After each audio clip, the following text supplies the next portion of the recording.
Welcome to my channel SSC smashers. आज हम लोग आरआरबी एनटीपीसी के 30 दिसंबर का फर्स्ट और सेकंड शिफ्ट में जितना सारा क्वेश्चन आए थे उसका पार्ट 2 डिस्कस करने वाले हैं। ऑलरेडी हम लोग पार्ट 1 डिस्कस किए जहां पर 1 से लेकर 20 तक क्वेश्चन हम लोग डिस्कस किए हैं। तो जो स्टूडेंट आज फर्स्ट टाइम पार्ट 2 वीडियो देख रहे हैं उसे हम रिक्वेस्ट करेंगे कि वो ज़रूर पार्ट 1 वीडियो देखें, जो मेरे इस वीडियो के डिस्क्रिप्शन में लिंक दिया रहेगा। तो चलिए शुरू करते हैं part 2 from 21st question. Question number 1, if 15% of x is 3 times of 10% of y, then x is to y। तो पहले तो हम लोग देखें कि जब 15% of x is 3 times of 10% of y, यानी 3 into 10% of y। इसका मतलब है कि 15% x is equals to 30% y। तो यहाँ से आसानी से हम लोग निकाल सकते हैं कि x by y that is 30% by 15% that is 2 by 1 और 2:1 इस सवाल का सही उत्तर है। और एक तरीका क्या है देखिए, वो भी मैं बताना चाहता हूँ, क्योंकि मैं चाहता हूँ क्वेश्चन के साथ साथ आप लोग कंसेप्ट को भी स्ट्रॉन्ग करें कि जब भी कोई नंबर का परसेंटेज का जो रेशियो होता है उसका रेसिप्रोकल यानी ऑपोजिट होता है नंबर या बेस का रेशियो, जब इक्वालिटी का बात आए। ठीक है, जैसे यहाँ पर इक्वालिटी का बात हुआ है तो परसेंटेज का जो रेशियो होगा उसी का ऑपोजिट होगा नंबर का रेशियो, तभी ये इक्वालिटी एस्टेब्लिश हो सकता है। तो यहाँ पर 15% के साथ 30% था, तो परसेंटेज का जो रेशियो था वो आपका था 1:2। तो इसका मतलब जो नंबर यहाँ पर दिया जाएगा वो नंबर का रेशियो आपको ज़रूर 2:1 होगा, यानी तब जाके ये इक्वालिटी फॉर्म करेगा। तो ये ज़रूर ध्यान में रखिएगा, जब इक्वालिटी का बात हो तो परसेंटेज का जो रेशियो होगा उसी का रेसिप्रोकल यानी ऑपोजिट होगा नंबर का रेशियो। नेक्स्ट क्वेश्चन में जाते हैं। Given that tan theta plus 15 degree is equals to √3, then value of theta. बहुत ही आसान सवाल है। तो tan theta plus 15 degree is equals to √3। हम लोग जानते हैं √3 मतलब tan 60 डिग्री होता है, tan 0 होता है, tan 30 1/√3 होता है, tan 45 1 होता है, tan 60 √3 होता है और tan 90 इन्फिनिटी होता है। तो जो tan 60 डिग्री जो है, tan 60 डिग्री जो है वो √3 के बराबर होता है। तो यहाँ से हमको पता चल गया कि theta plus 15 degree is equals to 60 degree है। तो ऑब्वियसली थीटा मेरा क्या होगा, 60 minus 15 degree that is 45 degree. So 45 degree इस सवाल के सही उत्तर है। चलिए बढ़ते हैं नेक्स्ट क्वेश्चन में।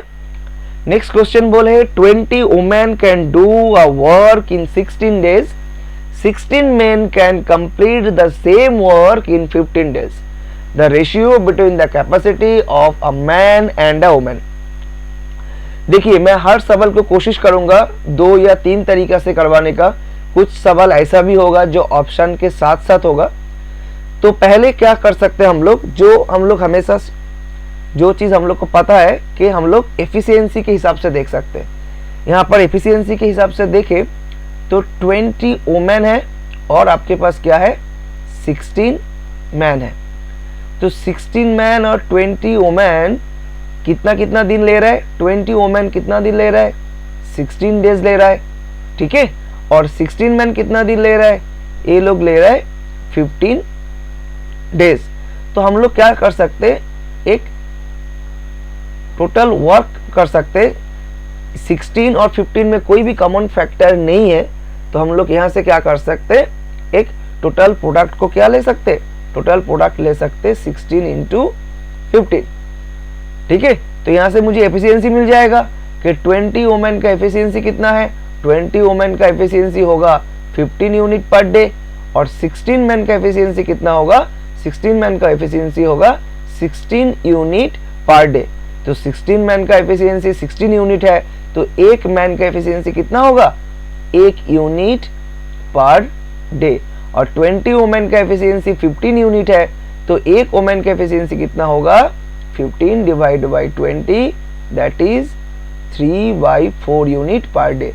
तो ये हो गया आपका वोमेन का एफिशिएंसी और ये हो गया आपका मैन का एफिशिएंसी। अब मैन बाई वोमेन पूछा है तो 1/3/4 व्हिच इज 4/3। ये तो हुआ एक तरीका 4:3 जो इस सवाल का उत्तर है। दूसरा तरीका क्या हो सकता है, मेथड 2। मेथड 2 देखिए, जब भी सेम वर्क का जिक्र हो, मतलब दोनों सिस्टम में काम सेम हो रहा है, तो वहां पर हम लोग और एक तरीका क्या कर सकते हैं कि M1D1 is equals to M2D2। ठीक है, तो M1 कितना है, M1 है मेरा 16 वोमेन, कितना टाइम लेता है, 20 वोमेन होगा, 20 वोमेन कितना दिन ले रहा है, ये लोग 16 डेज ले रहा है, और 16 मैन कितना दिन ले रहा है, ये लोग 15 डेज ले रहा है। तो M1D1 is equals to M2D2। यहाँ से हम लोग आसानी से क्या क्या कर सकते हैं, 16 कर सकते हैं। तो यहाँ से देखिए मैन बाई वोमेन मेरा कितना आ जाएगा, मैन बाई वोमेन मेरा आ जाएगा 20/15 दैट इज 4/3। कोई भी तरीका अपनाइए, आपको 4:3 आंसर आना चाहिए। चलिए आगे बढ़ते, next question. The diagonal of a cuboid of length 5 centimetre with 4 centimetre and height 3 centimetre. देखिए ये बहुत ही आसान सवाल है। पहले तो कंसेप्चुअली सॉल्व करवाते हैं कि कोई भी जो क्यूबॉइड होता है, 3 डायमेंशन फिगर होता है क्यूबॉइड, तो क्यूबॉइड मतलब आप प्रैक्टिकली बोल सकते हैं ब्रिक्स, ईटा, उसको हम लोग क्यूबॉइड बोलते हैं। तो जो क्यूबॉइड है, क्यूबॉइड का लेंथ, ब्रेथ और विड्थ दिया गया है, राइट। तो एक 3D फिगर होगा, एक क्यूबॉइड है। अब इसका डायगोनल्स आपको पूछा है, डायगोनल्स मतलब इस कॉर्नर से स्टार्ट होके इस कॉर्नर तक जाएगा, ठीक है, इस कॉर्नर से स्टार्ट होके इस कॉर्नर तक।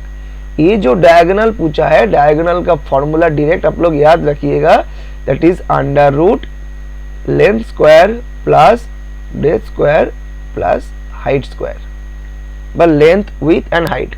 तो यहाँ से आप लोग आराम से निकाल सकते हैं कि जो भी 3 नंबर दिया है, कौन लेंथ है कौन विड्थ है जानने का जरूरत नहीं है, सबका स्क्वायर कर दीजिए। तो 5 का स्क्वायर 25, 4 का स्क्वायर 16 और 3 का स्क्वायर 9। तो 16 प्लस 9 25, 25 प्लस 25 50, दैट इज 5√2 इस सवाल का उत्तर है। अब ये तो हो गया कंसेप्चुअल। अब दूसरा तरीका क्या था, हमेशा हम स्टूडेंट को बोलते हैं कि question always read question with options. अब जब भी यहाँ पर ऑप्शन देखते पहले ही, क्योंकि कंपैरेटिव एग्जाम में टाइम बहुत मैटर करता है, जब आप क्वेश्चन को देख रहे हैं तभी ऑप्शन को देखिए कि ऑप्शन आपको क्या दे रहा है, क्योंकि आंसर आपका जो है यही ऑप्शन में से है। तो आंसर या तो 9 होगा, या तो 5√2 होगा, या तो 7 होगा, या तो 3 होगा। अभी आप लोग हमेशा याद रखिएगा, दो परफेक्ट स्क्वायर का समेशन तो परफेक्ट स्क्वायर हो सकता है, लेकिन कभी भी 3 परफेक्ट स्क्वायर का समेशन कभी भी परफेक्ट स्क्वायर नहीं हो सकता है। तो जब 3 स्क्वायर का समेशन परफेक्ट स्क्वायर नहीं हो सकता है, तो यहां पर ये जो 9 जो है, 7 जो है, 3 जो है, ये तो हो नहीं सकता। तो आपका एक ही उत्तर बचा, दैट इज 5√2। जरूरी नहीं है कि कल जब मैथ आएगा तो इस तरह का एक ही नंबर में आपका रूट रहेगा, लेकिन रहेगा तो हम लोग क्यों समय बर्बाद करें, हम लोग डायरेक्ट वहां पर उसी ऑप्शन को मारेंगे जो परफेक्ट स्क्वायर नहीं होगा, क्योंकि यहां पर आंसर तो अंडर रूट है, राइट। तब तो परफेक्ट स्क्वायर होगा, तभी ना अंडर रूट से आपका इंटीजर नंबर निकलेगा। समझ में आया कुछ? ठीक है, तो यहाँ पर जब भी under root L square plus breadth square plus height square है तो इसका नंबर तो मुझे रूट से ही आना चाहिए। ठीक है, चलिए आगे बढ़ते नेक्स्ट क्वेश्चन। नेक्स्ट क्वेश्चन बहुत ही आसान सवाल है। P square plus Q square is equals to 7pq, find p by Q plus q by p। ये आप देख के पता लगा सकते हैं कि यहाँ पर p स्क्वायर है, यहाँ पर q स्क्वायर है और इधर 7pq है, और मुझे क्या चाहिए? मुझे तो भाई p बाई क्यू चाहिए। तो हम दोनों साइड में हम क्या करें, पी क्यू से डिवाइड कर दे तो मेरा इक्वेशन बन जाएगा। तो बहुत ही आसान सवाल था। तो ये मेरा क्या हो जाएगा, यहाँ से पी कट जाएगा, यहाँ से एक क्यू कट जाएगा, तो मेरा क्या बचेगा, p by Q plus q by p is equals to 7, और 7 ही इस सवाल का सही उत्तर है। आगे बढ़ते हैं next question. In case of an accurate angle triangle its orthocentre lies. बहुत ही अच्छा सवाल है। ऑर्थोसेंटर क्या होता है? देखिए ये याद रखना बहुत जरूरी है। सेंट्रोइड क्या होता है, मीडियन क्या होता है, ऑर्थोसेंटर क्या होता है, एक्सोसेंटर क्या होता है, ये सब जब हम मेंसुरेशन करवाएंगे तब चैप्टर वाइज जब मेंसुरेशन आएगा उसमें डिटेल्स में समझा जाएगा। अब सिर्फ इस क्वेश्चन के रिलेटेड ही जवाब हम दे रहे हैं यहाँ पर। ऑर्थोसेंटर जो होता है, ऑर्थोसेंटर बेसिकली एक ट्रायंगल का हर वर्टेक्स से ऑपोजिट बेस के ऊपर जो ऑल्टीट्यूड ड्रॉ किया जाता है, ऑल्टीट्यूड यानी 90 डिग्री में, तो ये जो ऑल्टीट्यूड जो ड्रॉ किया जाता है, ये हर ऑल्टीट्यूड मतलब ये तीनों ऑल्टीट्यूड जो मिड पॉइंट होता है तीनों ऑल्टीट्यूड का, उस मिड पॉइंट को बोलते हैं ऑर्थोसेंटर। मतलब mid point of 3 altitude of a triangle is called orthocentre. ठीक है, तो ऑर्थोसेंटर एक्यूट ट्रायंगल किसको बोलते हैं? जिसका हर एंगल का वैल्यू लेस देन 90 डिग्री होता है। ठीक है, तो या तो 3 टाइप का ट्रायंगल आपको मिल सकता है। एक तो हो गया आपके पास एक्यूट ट्रायंगल जिसका हर एंगल का वैल्यू लेस देन 90 डिग्री होगा। एक हो गया आपके पास राइट एंगल ट्रायंगल जिसका एक एंगल का वैल्यू ऑब्वियसली 90 डिग्री होगा, और एक होता है ऑब्टूज एंगल ट्रायंगल जिसका एक एंगल का वैल्यू मोर देन 90 डिग्री होगा। तो याद रखिएगा एक्यूट एंगल का जो ऑर्थोसेंटर होता है वो अंदर होता है, इनसाइड। कहाँ होता है? इनसाइड में होता है। ठीक है, inside of triangle. Right angle triangle का जो ऑर्थोसेंटर होता है वो ऑब्वियसली उस वर्टेक्स में होता है जहां पर 90 डिग्री फॉर्म होता है, मतलब इस वर्टेक्स में आपका होगा।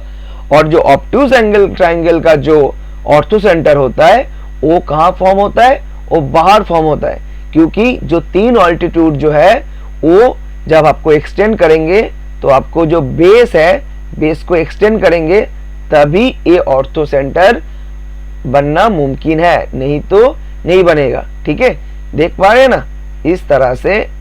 इस तरह से तीनों जब बाहर एक मिड पॉइंट होगा वहां पर ऑर्थोसेंटर बनता है। तो एक्यूट एंगल पूछेगा तो आपका जवाब क्या होगा? आपका जवाब होगा इनसाइड द ट्रायंगल। ठीक है, ऑब्टूज एंगल पूछेगा तो आपका जवाब क्या होगा? Outside the triangle. और राइट एंगल ट्रायंगल पूछेगा तो आपका आंसर होगा on the one of the vertex of triangle formed 90 degree. ये तो यहाँ पर नहीं लिखा है लेकिन वहां पर लिखना जरूरी होगा कि जो वर्टेक्स 90 डिग्री एंगल फॉर्म कर रहा है वहां ही होगा। तो चलिए आगे बढ़ते हैं next question. A home theatre set is marked at ₹4950. Okay, 2 successive discount of 20% and 15% are given, then its selling price is. Okay, तो एमपी क्या होता है? हम लोग जानते हैं कि मार्क प्राइस जो होते हैं 3 तरह का प्राइस होता है। एक होता है कॉस्ट प्राइस, एक होता है आपके पास मार्क प्राइस, और एक होता है आपके पास सेलिंग प्राइस। कॉस्ट प्राइस मतलब जिस प्राइस में आप चीज खरीदते हैं। ठीक है, मार्क प्राइस क्या होता है? जब आप बेचने के पहले कॉस्ट प्राइस के साथ एक प्राइस को हाइक करके, एक सर्टेन परसेंट को हाइक करके जो प्राइस लिखते हैं उसको बोलते हैं मार्क प्राइस, जो प्राइस कस्टमर को आप दिखाना चाहते हैं। ठीक है, और फिर उस मार्क प्राइस के ऊपर डिस्काउंट देके आप फाइनली जिस प्राइस में सामान बेचते हैं उसको हम लोग बोलते हैं सेलिंग प्राइस। ठीक है, तो यहां पर मार्क प्राइस क्या बोला है, मार्क प्राइस बोला है 4950। अब क्या बोला है, एक नहीं दो डिस्काउंट दिया है, तो एक बार 20% दिया है, फिर 15% दिया है, फिर बोला है फाइनली मुझे बताओ कितना दाम पे बेचा, मतलब सेलिंग प्राइस क्या है।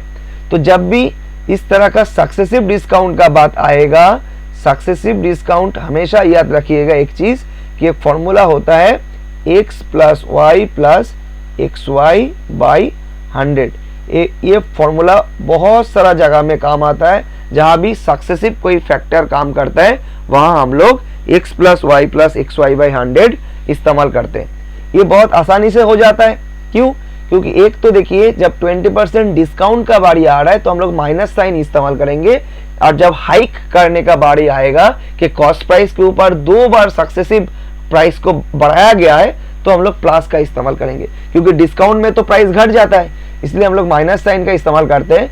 तो -20%, फिर -20%, क्योंकि प्लस के बाद फिर -15% करेंगे, हम यहाँ पर लिखते हैं -20%।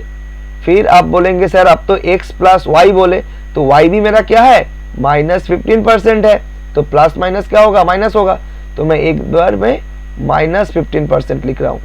फिर प्लस एक्स वाई, तो जब x में क्या है -20, y में क्या है -15, तो माइनस माइनस प्लस हो जाएगा, तो ये आपका हो जाएगा 300/100 यानी 3। तो आपको कुल मिला के कितना हुआ 35 -35 प्लस 3 मतलब -32% आपका कुल मिला के डिस्काउंट आप दे रहे हैं। ठीक है, 20% और 15% जब लगातार देंगे तो कुल मिला के इफेक्टिव डिस्काउंट आपका कितना होगा 32%। ये सवाल भी कभी कभी आ सकता है, ठीक है, कि 2 बार सक्सेसिव डिस्काउंट देने के बाद इफेक्टिव डिस्काउंट कितना है, तो इस 32% को बोला जाता है इफेक्टिव डिस्काउंट। अब इस सवाल को कैसे करना है कि 32% भैया हमको डिस्काउंट दे दिए, तो हमको बेचा कितने में, बेचा 68% में, ये सर नो। तो जब 68% में जब बेचा है तो 4950 का 68% कितना होता है। देखिए अब मैथ में सिंप्लीफिकेशन भी आना बहुत जरूरी है। जैसे इस सवाल को, इस चीज को हम 68% ना देख, क्योंकि हमने देख लिए हैं कि ऑप्शन बहुत दूर दूर है। देखिए यहाँ पर मैंने हमेशा बोलता हूं कि क्वेश्चन ऑप्शन के साथ पढ़ा कीजिए, ठीक है। देखिए यहाँ पर 33 तो है, यहाँ पर 66 है, यहाँ पर 36 है, तो हम लोग क्या किए, इसको 70% भी मान लेते, हम तो एग्जैक्ट भी बता देंगे, ये 70% मान लेते, 70% है, और इसको हम 5000 मान लेते हैं, ठीक है।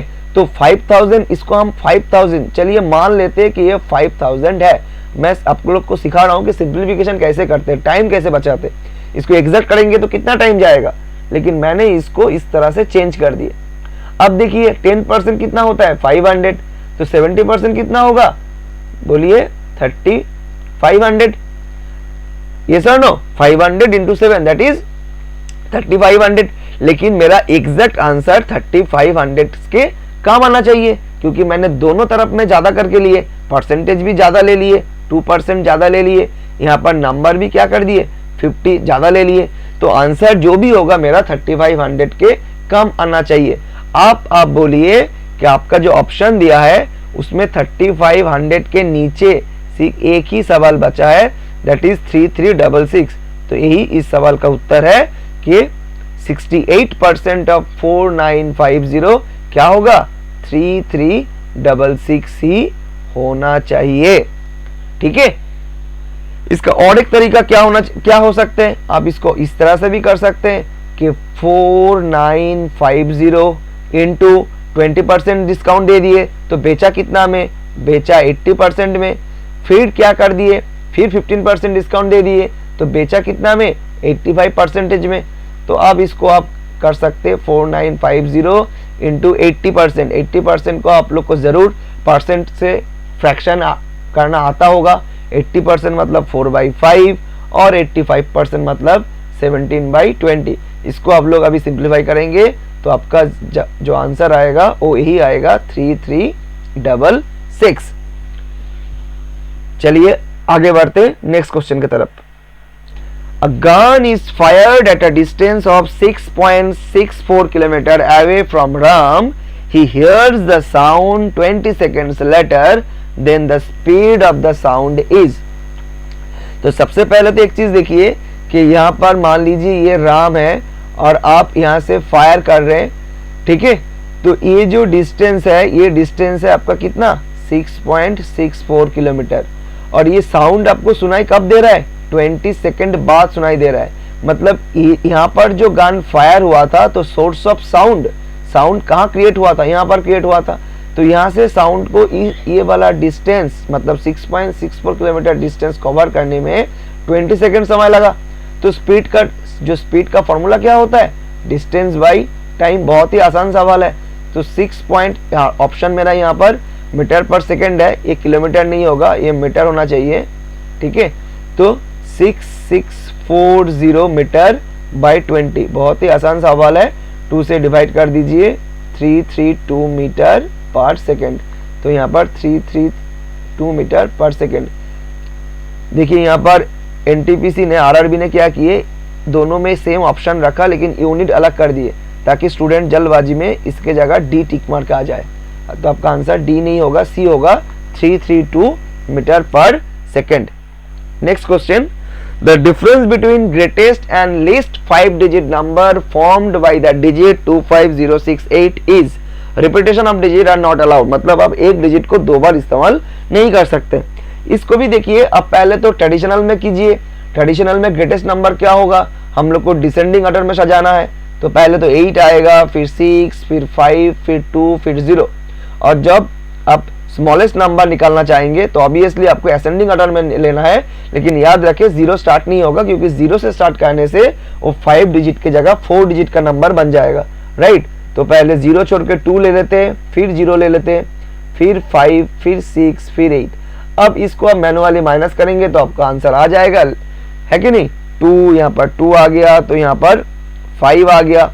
इस तरह से आपको देखना है। फिर यहाँ पर क्या आएगा, यहाँ पर 9 आएगा, राइट। फिर यहाँ पर 5 आएगा, 6 आएगा। तो इस सवाल का उत्तर है ऑप्शन सी।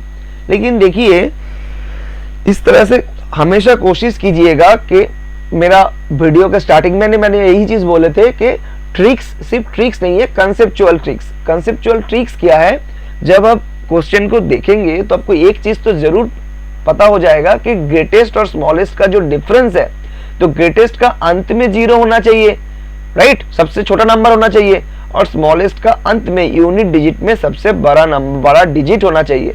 तो यहाँ पर सबसे छोटा और बड़ा तो यहाँ 0 और 8 ही है। तो 0 से हम 8 को माइनस करेंगे तो मेरे पास 2 तो आएगा, और एक कैरी 1 होगा जो फॉरवर्ड होते जाएगा। तो जो भी आंसर होगा उसमें तो यूनिट डिजिट में 2 होना चाहिए। तो डायरेक्ट मैं ऑप्शन बी को यहाँ से एलिमिनेट कर सकता हूँ। अब मैं लेफ्ट साइड से चेक करूंगा, तो लेफ्ट साइड से भी हमको क्या पता है कि जो बड़ा नंबर होता है उसमें सबसे बड़ा डिजिट होगा, और जो छोटा नंबर होता है उसमें सबसे छोटा डिजिट होगा। लेकिन छोटा डिजिट तो 0 हो नहीं सकता है, तो 2 होगा। तो 8 से 2 माइनस करेंगे 6, लेकिन उसके बाद क्या होगा, इसमें सेकेंड ग्रेटेस्ट नंबर, तो 8 के बाद सेकेंड ग्रेटेस्ट नंबर मेरा 6 है, और यहाँ पर सेकेंड स्मॉलेस्ट नंबर जो होगा 0। तो 6 से 0 माइनस करेंगे तो 6 आना चाहिए, लेकिन जो एक कैरी 1 फॉरवर्ड होता है उसके लिए 5 आना चाहिए। तो ये 6, 5 और यूनिट डिजिट में 2, सिर्फ इतना हम निकाल लेते तो हमको पता चल जाता कि स्टार्टिंग में 6, 5 और अंत में 2 सिर्फ एक ही ऑप्शन में है। चलिए आगे बढ़ते हैं। The product of two positive integer is 2048 and one of them is twice the other, then the smallest number is। बहुत ही आसान सवाल है। क्या कर सकते हैं, एक नंबर को x मान लीजिए तो दूसरा नंबर आपका 2x हो जाएगा, क्योंकि ट्वाइस बोला है, और इस दोनों का प्रोडक्ट कितना है 2048। तो यहां से आप लोग क्या निकाल सकते हैं, 2x square is equals to 2048 है, तो x स्क्वायर क्या होगा 1024 होगा, और ये 1024 जो है ये 32 का स्क्वायर होता है, तो x इज इक्वल्स टू 32। तो 32 इस सवाल का उत्तर है। लेकिन आप मुझे पूछिएगा तो हम बोलेंगे ये मेथड एकदम बकवास है, ये मेथड इस्तेमाल नहीं करना चाहिए। क्यों नहीं करना चाहिए? फिर से जवाब सेम है कि आप लोग क्वेश्चन के साथ साथ ऑप्शन को भी पढ़ा कीजिए। जैसे यहाँ पर बोला है जो एक नंबर होगा वो दूसरा नंबर का डबल होगा, ये सर नो।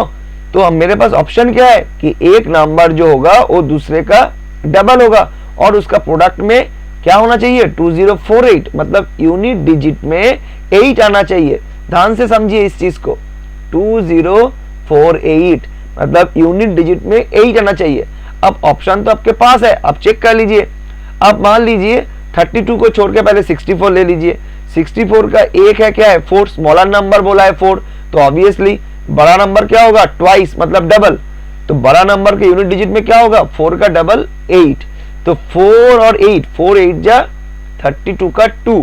आपका यूनिट डिजिट में तो आपको 8 चाहिए लेकिन इसका तो 2 आ रहा है, तो ये नहीं हो सकता है। चलिए इसमें आते हैं, स्मॉलेस्ट नंबर 16 होगा तो ग्रेटेस्ट नंबर क्या होगा मुझे नहीं पता, लेकिन इतना पता है कि 16 का डबल 6 का डबल क्या होता है 12 का 2, तो यूनिट डिजिट 2 आएगा। तो 6 और 2, 6 2 जा फिर से 2, 12 का 2, फिर से मेरा 8 नहीं आया, नहीं हो सकता। 4 का डबल कितना है 8, 4 8 जा 32 का 2, यूनिट डिजिट 2 आना चाहिए 8, नहीं हो सकता। तो एक ही चीज बचा है दैट इज 32, क्योंकि 32 का 2 और उसका डबल का यूनिट डिजिट 4 और इस दोनों का प्रोडक्ट करेंगे तो आएगा 8। ठीक है, तो ये तरीका है जहां पर आप लोग बिना पेन एंड पेपर भी आप मैथ को कर सकते हैं। तो कोशिश कीजिएगा कि इस तरह का ट्रेडिशनल टेक्निक इस्तेमाल ना करें जब आपके पास ऑप्शन अवेलेबल है, और ये प्रैक्टिस करते करते ही आएगा। आगे बढ़ते हैं। x to the power 4 plus 1 by x to the power 4 is equals to 194, तो x cube plus 1 by x cube. देखिए ये रिवर्स मैथमेटिक्स है, हम पार्ट 1 में इसके बारे में डिस्कस किए। जो पार्ट 2 अभी देख रहे हैं तो जरूर पार्ट 1 देखिए, पार्ट 1 का लिंक मेरे डिस्क्रिप्शन बॉक्स में मिल जाएगा। मैंने पार्ट 1 में डिस्कस किए थे कि x plus 1 by X is equals to, मान लीजिए m होता है, तो यहां से हम लोग को पता है कि x square plus 1 by X square क्या होता है एम स्क्वायर माइनस 2, और x cube plus 1 by x cube होता है एम क्यूब माइनस 3m। इतना तो आप लोग को पता होना ही चाहिए। अब देखिए रिवर्स मैथमेटिक्स में क्यों बोल रहा हूं, मान लीजिए आपके पास ये दिया हुआ है, ठीक है ना, आपके पास ये दिया हुआ है।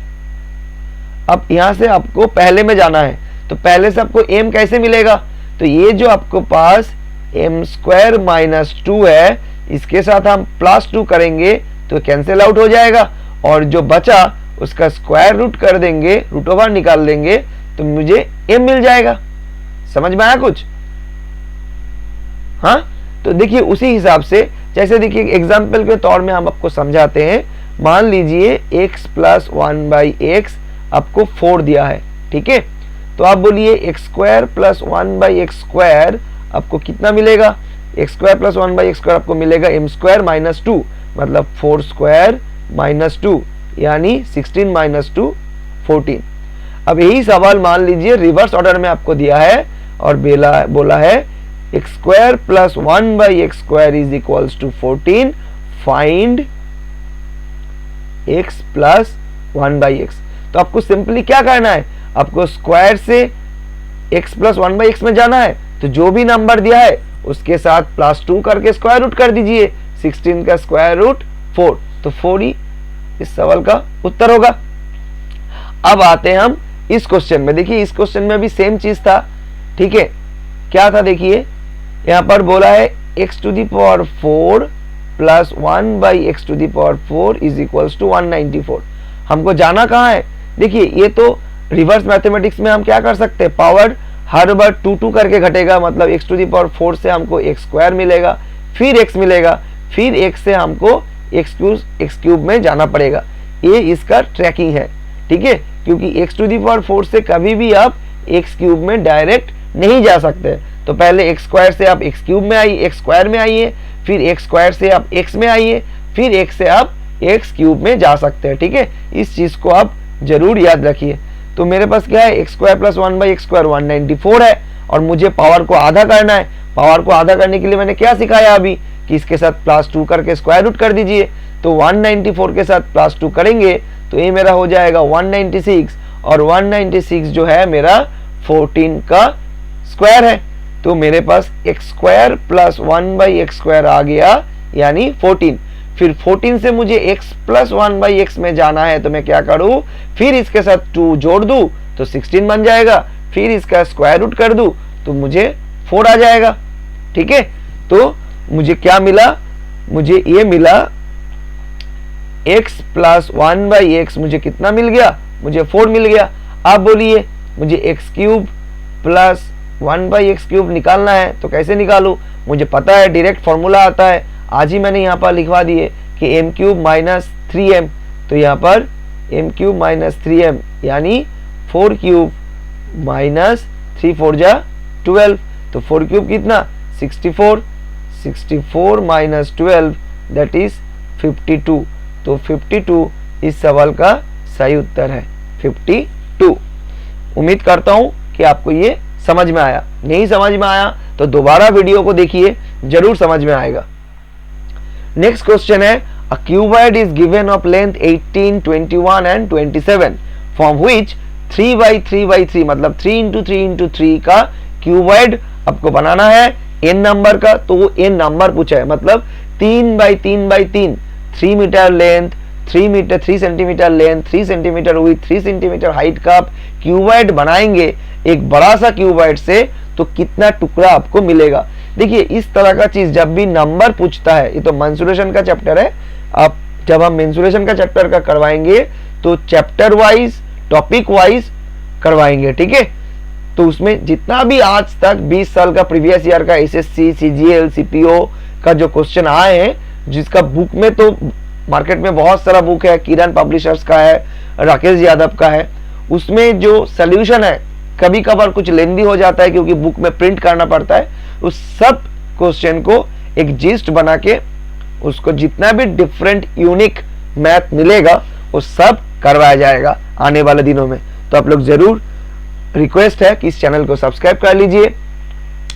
तो देखिए, तो जब भी नंबर ऑफ क्यूबॉइड का बात आता है, नंबर ऑफ क्यूबॉइड्स, तो बेसिकली एक ही चीज होता है, वॉल्यूम को वॉल्यूम से डिवाइड करना होता है। ठीक है, बड़ा वॉल्यूम को छोटा टुकड़ा का वॉल्यूम से डिवाइड कर दीजिए, आपको नंबर मिल जाएगा। तो स्टूडेंट लोग क्या करते हैं, पहले तो वॉल्यूम निकालते हैं, मतलब 18 इंटू 21 इंटू 27 बड़ा वाला का वॉल्यूम निकालते हैं। फिर क्या करेंगे, छोटा वाला का वॉल्यूम निकालेंगे 3 इंटू 3 इंटू 3, फिर डिवाइड करेंगे। लेकिन जरूरी नहीं है, जब अंत में डिवाइड ही करना है तो प्रोडक्ट क्यों करे, तो पहले ही डिवाइड कर दीजिए 3 इंटू 3 इंटू 3, मतलब पूरा का पूरा ये डिवाइड हो जाएगा। तो आपके पास बचा क्या, आपके पास बचा 18 इंटू 21। यहाँ पर भी आप बोले थे मैं कि आप जरूर ऑप्शन के साथ साथ चलिए। जब मैंने ऑप्शन में देख लिए कि एक ही 8 है, 2 4 है, तो मेरा यूनिट डिजिट 8 आएगा, तो मैं कर सकता हूँ। जैसे यहाँ पर 18 का 8 और 21 का 1, मतलब मेरा प्रोडक्ट का यूनिट डिजिट में क्या आना चाहिए, 8 आना चाहिए, और 8 तो एक ही है, तो मैं बिना कैलकुलेट करके बोल सकता हूँ 378 इसका आंसर होगा। आप ऐसे भी कर सकते हैं, सिंप्लीफाई भी आपको आना चाहिए, 18 इंटू 21। आप 18 और 20 को मल्टीप्लाई कर लीजिए, 18 का डबल आपको आता ही होगा, 18 डबल कितना होता है 36, 360 और एक 1 छोड़ दिए थे तो प्लस 18 इज इक्वल्स टू 378 इस क्वेश्चन का आंसर है। आगे बढ़ते हैं नेक्स्ट क्वेश्चन में। 3 men or 6 boys can complete a work in 25 days. Find the time taken by 6 men and 4 boys to complete the work. बहुत अच्छा सवाल है, क्योंकि यहाँ पर एक चीज गौर करने वाला बात है कि जब पहले वाला सेंटेंस था वहां पर और था, ये स्टूडेंट गलती कर देता है। यहाँ पर बोला है या तो 3 men ले लीजिए या तो आप 6 boys ले लीजिए, दोनों के दोनों कैपेबल है एक काम को 25 दिन में करने के लिए। both groups are eligible to complete the work in 25 days. But बाद में बोला है कि जब ये लोगों का कैपेबिलिटी है, तो मैं जब बाद में जब काम करेंगे तो 6 men भी लेंगे एंड मतलब उसके साथ साथ 4 boys भी लेंगे। मतलब यहाँ पर कोई और नहीं है, एंड है, मतलब ये ग्रुप बन गया। तो इस चीज को पहले समझिए। तो इस तरह का मैथ को हम लोग को कैसे करना है, जब भी अलग अलग क्वालिटी का वर्कर एक ग्रुप में आएगा तो उसको क्या करना होगा, एक टाइप का वर्कर में कन्वर्ट करना होगा। ये सबसे पहला तरीका है। या तो आपको मेन में कन्वर्ट कीजिए या तो आप बॉयज में कन्वर्ट कीजिए। तो मैन को और या तो बॉयज में कन्वर्ट करने के लिए आपको मैन और बॉयज में रिलेशन पता होना चाहिए। तो कैसे पता चलेगा, यहाँ पर देखिए, जो काम 3 मैन 25 दिन में कर सकता है वही काम 6 बॉयज करता है सेम डेज में। मतलब 3 man is equals to 6 boys. ठीक है, एफिशिएंसी के हिसाब से 3 मैन का जो एफिशिएंसी है उतना ही एफिशिएंसी 6 मैन का है। तो 6 मैन का एफिशिएंसी कितना होगा, 12 बॉयज का एफिशिएंसी होगा, है कि नहीं। तो जो ग्रुप मुझे बनाना था उसमें 6 मैन को हटा के मैं क्या बोल सकता हूँ, यही 6 मैन 12 बॉयज के बराबर है, और 4 बॉयज तो पहले से ही था। तो 4 plus 12 boys is equals to 16 boys. अब मैथ में कुछ बचा ही नहीं है। आप क्या कर सकते हैं, m1 d1 is equals to m2 d2 कर दीजिए। m1 मतलब कितना है, 6 बॉयज, कितना दिन में काम किया था, 25 दिन में। अब कितना बॉयज है, 16 बॉयज, कितना दिन में काम करना है, निकालना है। तो d2 क्या होगा, d2 जब निकालना होगा 6 इंटू 25/16 मतलब 150/16 यानी 75/8। तो 75/8 इस सवाल का सही उत्तर है। आगे बढ़ते हैं नेक्स्ट क्वेश्चन। नेक्स्ट क्वेश्चन बोला है the selling price of 6 pens is equals to the cost price of 14 pens. Selling price of 6 pens is equals to cost price of 14 pens, find the profit. देखिए, जब इस तरह का सवाल आए कि जो सामान बेचा जा रहा है वो सामान का नंबर सेम नहीं है तो आप प्रॉफिट और लॉस नहीं निकाल सकते हैं। तो प्रॉफिट और लॉस निकालने के लिए आपको क्या करना होगा, आपको पहले तो सेम करना होगा। ठीक है, सेम करना होगा। तो कैसे सेम करें, यहाँ पर तो कौन सा प्राइस में बेचा है वो भी नहीं बोला है, तो कोई बात नहीं है। मैं क्या करता हूँ, 6 पेन ले लेता हूँ और 14 पेन ले लेता हूँ, और इसका क्या बोला है, इसका सेलिंग प्राइस बोला है और इसका कॉस्ट प्राइस बोला है जो सेम है। तो जब भी कोई चीज सेम होता है तो ऐसा नंबर लेना चाहिए जिसमें डिवाइड करने में आसानी हो, और उसका मतलब मैं एलसीएम के बारे में बात कर रहा हूँ। तो 6 और 14 का एलसीएम क्या होगा, सबको पता है, दैट इज 42। अब 6 का सेलिंग प्राइस 42 है तो 1 का सेलिंग प्राइस कितना होगा, ऑब्वियसली 7 रुपीज होगा। 14 पेन का कॉस्ट प्राइस 42 है तो 1 पेन का कॉस्ट प्राइस कितना होगा, वो होगा 3। ठीक है, अब मुझे समझ में आ गया कि 1 पेन जिसका कॉस्ट प्राइस है 3 रुपीज उसी को कितना में बेचा गया है, 7 में बेचा गया है। तो कितना का प्रॉफिट है, 4 का प्रॉफिट है, मतलब 4/3, 3 में 4। ये तो डायरेक्ट फिर से सेम चीज, ऑप्शन देखिए, जब 4/3 इम्प्रॉपर फ्रैक्शन मतलब इसका जो परसेंटेज होगा ऑब्वियसली 100% से ज्यादा होगा। यहाँ पर 100% के ऊपर एक ही चीज है तो डायरेक्ट इसको टिक मार दीजिए। कल के 1 से ज्यादा 100 के ऊपर होगा, तब भी इतना तो आपको पता ही होना चाहिए कि 4/3 जो होता है वो 133.33% होता है, क्योंकि 1/3 जो होता है 1/3 होता है 33.33%। अब उसको जब आप 4 से मल्टीप्लाई करेंगे तो आपको यही चीज मिल जाएगा 133.33%। चलिए नेक्स्ट सवाल। When a number is added by 3, it is exactly divisible by 25, 35 and 7. तो exactly divisible का मतलब क्या है, exactly divisible का मतलब है LCM का बात कर रहा है, क्योंकि एक ऐसा नंबर बोलिए, लीस्ट नंबर बोलिए जो 25 से भी डिवाइड जाएगा, 35 से भी डिवाइड जाएगा और 7 से भी जाएगा। तो तीनों नंबर से डिवाइड जाएगा, या मतलब ये कॉमन मल्टीपल्स होना चाहिए, और स्मॉलेस्ट बोलेगा तो एक L लगा दीजिए, मतलब लोएस्ट कॉमन मल्टीपल्स, है कि नहीं। जब तीनों नंबर से डिवाइड जाना होगा तो तब कॉमन मल्टीपल्स ही होना चाहिए, और छोटा पूछेगा तो लोएस्ट कॉमन मल्टीपल्स यानी एलसीएम। अब एलसीएम करना भी एक ट्रिक है, कैसे देखिए, जैसे पहले एक नंबर ले लीजिए 25, तो 25 में मेरे पास फैक्टर क्या क्या है, 5 × 5, चलिए ले लिए। अब जब 35 लेने का बारी आएगा तो 35 में तो 5 ऑलरेडी है, क्योंकि 35 मतलब 5 × 7, 5 मैंने ऑलरेडी ले लिए, तो जो फैक्टर ऑलरेडी मेरे पास है उसको नहीं लेना है।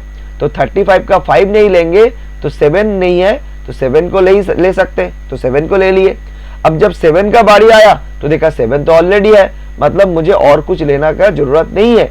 तो मेरा 25, 35 और 7 का एलसीएम क्या है, 25 इंटू 7 दैट इज 175। मतलब 175 वो नंबर था जो तीनों से डिवाइड गया है, और ये 175 कब बना, जब इसके साथ 3 ऐड किया गया था। तो नंबर कितना था, तो नंबर था मेरा 172, जिसके साथ 3 ऐड किया तब जाके 175 बना, तब जाके इस तीनों नंबर से डिवाइड हुआ। ठीक है, तो मेरा आंसर क्या होगा, 172। चलिए next question. The average of A, B, C is 18, C, D, E is 12, E and F is 6.5 और E and C is 3.5। मतलब यहाँ पर अलग अलग ग्रुप बना के उसका एवरेज दिया गया है, और फाइनली आपको पूछा गया है कि A, B, C, D, E, F। मतलब सबसे पहले जब भी एवरेज पूछे तो देख लीजिए कितना आइटम का एवरेज दिया है। ठीक है, निकालने के लिए बोला, मतलब 6 आइटम का आपको एवरेज निकालना होगा।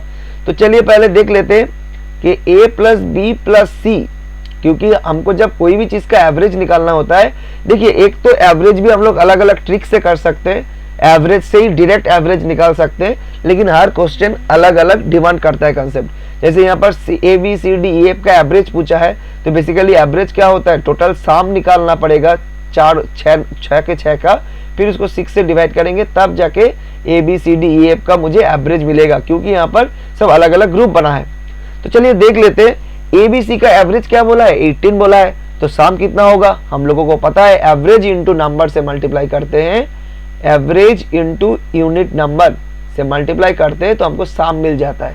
तो ए बी सी का एवरेज 18 है, तो 18 इंटू 3, क्योंकि ए बी सी 3 है, तो कितना होगा 54।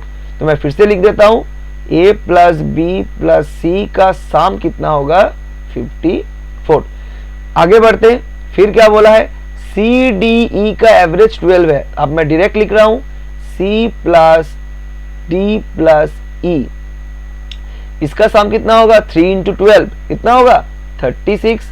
ठीक, अब ई एंड एफ का एवरेज कितना है 6.5, तो ई और एफ मतलब सम ऑफ ई और एफ का समेशन कितना होगा 6.5 एवरेज है, तो 6.5 इंटू 2 यानी 13 होगा इसका सम। और क्या बोला है, ई और सी का सम कितना होगा, एवरेज 3.5 है, तो 3.5 इंटू 2 यानी 7। अब एक चीज इसको ध्यान से देखिए कि जब आपको 6 के 6 का सम चाहिए, इस सबको तो मैं ऐड नहीं कर सकता हूं, तब तो सी 3 बार आ जाएगा, ई 3 बार आ जाएगा, लेकिन मैं एक चीज देख रहा हूं, ये जो यहाँ पर सी डी ई है और यहाँ पर ई और सी है, मैं इस दोनों को माइनस कर दूं तो मेरा एक सी घट जाएगा और एक ई घट जाएगा, जो कि ट्रिपल टाइम था, है कि नहीं। तो मैं इससे माइनस कर देता हूं, तो 36 से 7 को माइनस कर देंगे तो मुझे कितना मिल जाएगा 29 मिल जाएगा, और बचेगा कितना, बचेगा सिर्फ डी।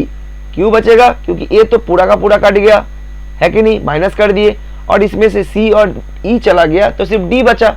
तो अब मेरे पास 54, 29 और 13, इस तीनों नंबर को जब आप ऐड कीजिएगा तो आपको लेफ्ट साइड में क्या मिलेगा, A B C D E F, मतलब लेफ्ट साइड में आपको मिलेगा A plus B plus C plus D plus E plus F is equals to, तीनों को जब ऐड करेंगे तो ये क्या हो जाएगा आपके पास, मतलब 96। तो 96/6 यानी आपका एवरेज कितना होगा 16 आपका एवरेज होगा। इसको अब और भी अलग तरीका से कर सकते थे, जब इतना आपके पास आ गया है अब सिर्फ यूनिट डिजिट लगा दीजिए। यूनिट डिजिट कंसेप्ट बहुत ही अच्छा कंसेप्ट होता है, जो मेरे जो चैप्टर वाइज जो वीडियो होगा उसमें आपको ये सब सिखाया जाएगा। देखिए जब यहाँ पर 4 है, 4 प्लस 9 13, 13 प्लस 3 6, तो आपका यूनिट डिजिट जो सम होगा उसका यूनिट डिजिट 6 आएगा। आपके पास नंबर भी 6 है, तो आपको पता ही है कि 6 का मल्टीपल्स जब हम करेंगे या तो 1 आना चाहिए या तो 6 आना चाहिए। 1 तो ऑप्शन के यूनिट डिजिट में है नहीं, तो 16 है, तो 16 ही इस सवाल का उत्तर होगा। चलते नेक्स्ट क्वेश्चन। नेक्स्ट क्वेश्चन क्या बोला है, a shopkeeper purchased 100 kg rice. Okay, 100 kilo rice उसने खरीदा है, ठीक है।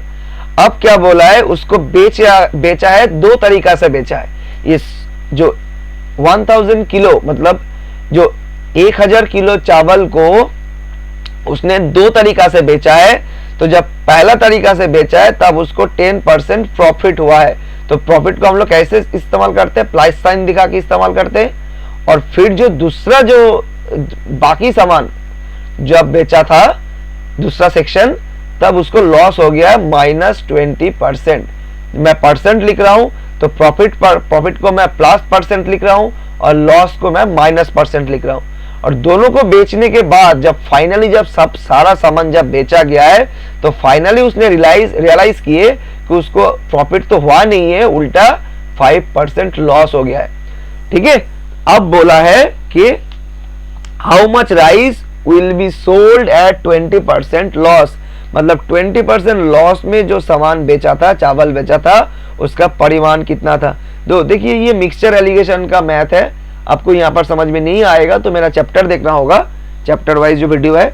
तो पहले देखिए मिक्सचर एलिगेशन में करते कैसे हैं, पहले ये जो नंबर है इस नंबर से हम इस नंबर को माइनस करते हैं। तो -5 से -20 को माइनस करेंगे, आपको पता चल जाएगा कि -5 माइनस ब्रैकेट में -20, तो माइनस माइनस प्लस हो गया, तो कुल मिला के 15% हो गया। और यहाँ पर क्या करना होगा, इस नंबर से इस नंबर को माइनस करना होगा, ठीक है। तो 10% माइनस ऑफ -5 करेंगे तो यहाँ पर भी आपको क्या मिल जाएगा, माइनस माइनस प्लस, मतलब 15% मिल जाएगा। मतलब ये 15% मतलब इसका रेशियो क्या होगा, 1:1। मतलब ये जो 1000 जो चावल है इसको 1:1 में बेचा गया है। मतलब 10% प्रॉफिट में कितना बेचा, ऑब्वियसली 1:1 मतलब या आधा आधा, मतलब 500 किलो उसने 10% प्रॉफिट में बेचा और 500 किलो उसने 20% लॉस में बेचा। तो इसमें 20% लॉस का पूछा है, तो आंसर क्या होगा, 500 किलो। ये वीडियो आप लोगों को अच्छा लगा तो प्लीज़ ज़रूर इसको लाइक कीजिए, दोस्तों के साथ शेयर कीजिए और मेरे चैनल को सब्सक्राइब कीजिए और नोटिफिकेशन बेल को दबा दीजिए, ताकि आपको जब भी कोई वीडियो आए, हर रोज़ वीडियो आएगा और उस वीडियो का नोटिफिकेशन आपको मिल जाए। Thank you.